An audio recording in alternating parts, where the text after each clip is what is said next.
ನಮ್ಮ ಅಂಕೋಲಾ ಐತಿಹಾಸಿಕವಾಗಿ ಎಷ್ಟು ಹೆಸರುವಾಸಿಯಾಗಿದೆಯೋ ಧಾರ್ಮಿಕವಾಗಿ ಪುರಾತನವಾಗಿ ಅಷ್ಟೇ ಪ್ರಸಿದ್ಧಿಯನ್ನ ಪಡೆದುಕೊಂಡಿದೆ. ಪಟ್ಟಣದಲ್ಲಿಯೇ ಕನ್ನಡತಿಯ ದೂರದಲ್ಲಿರುವಂತಹ ಕೋಟೆ ಮಾರುತಿ ದೇವಸ್ಥಾನವೆಂದೇ ಕರೆಯಲ್ಪಡುವ ಈ ಕೋಟೇಶ್ವರ ದೇವಸ್ಥಾನಕ್ಕೆ ತನ್ನದೇ ಆದ ಇತಿಹಾಸವಿದೆ. ಕೋಟೆಯ ಸುತ್ತ ಹೊಂಡವಿದ್ದುದರಿಂದ ಇದನ್ನ ಕಾಯಿಗಡ ಎಂದು ಕರೆಯಲಾಗಿತ್ತು. ಈ ಕೋಟೆಯನ್ನ 1565ರಿಂದ ಹಂತ ಹಂತವಾಗಿ ಸೋಂದೆ ರಾಜರು, ಕೆಳದಿಯ ರಾಜಮನೆತನ, ಛತ್ರಪತಿ ಶಿವಾಜಿ, ಔರಂಗಜೇಬ್ ಹೀಗೆ ಈ ಕೋಟೆಯನ್ನ ವಶಪಡಿಸಿಕೊಂಡಿದ್ರು.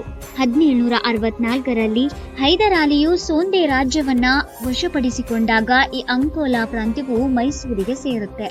ಮೂರನೇ ಆಂಗ್ಲೋ ಮೈಸೂರು ಯುದ್ಧದ ನಂತರ ಅಂಕೋಲಾ ಪ್ರಾಂತ್ಯವು ಮರಾಠರ ವಶಕ್ಕಿದ್ದು 1819ರ ಆಂಗ್ಲೋ ಮರಾಠ ಯುದ್ಧದ ನಂತರ ಅಂಕೋಲಾ ಪ್ರಾಂತ್ಯವು ಬ್ರಿಟಿಷರ ಆಳ್ವಿಕೆಗೆ ಒಳಪಟ್ಟಿತು.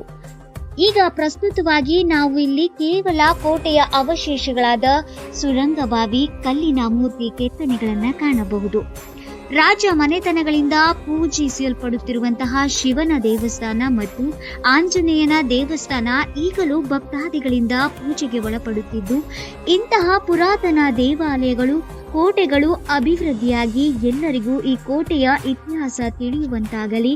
ಇಂತಹ ಪುರಾತನ ದೇಗುಲಗಳ ಬಗ್ಗೆ ತಿಳಿಸುವಂತಹ ನಮ್ಮ ಚಿಕ್ಕ ಪ್ರಯತ್ನಕ್ಕೆ ನಿಮ್ಮೆಲ್ಲರ ಆಶೀರ್ವಾದ, ಸಲಹೆ, ಸಹಕಾರವಿರಲಿ ಎಂದು ನಮ್ಮ ನಾಡು ನಮ್ಮ ಹೆಮ್ಮೆ ತಂಡ ಆಶಿಸುತ್ತದೆ.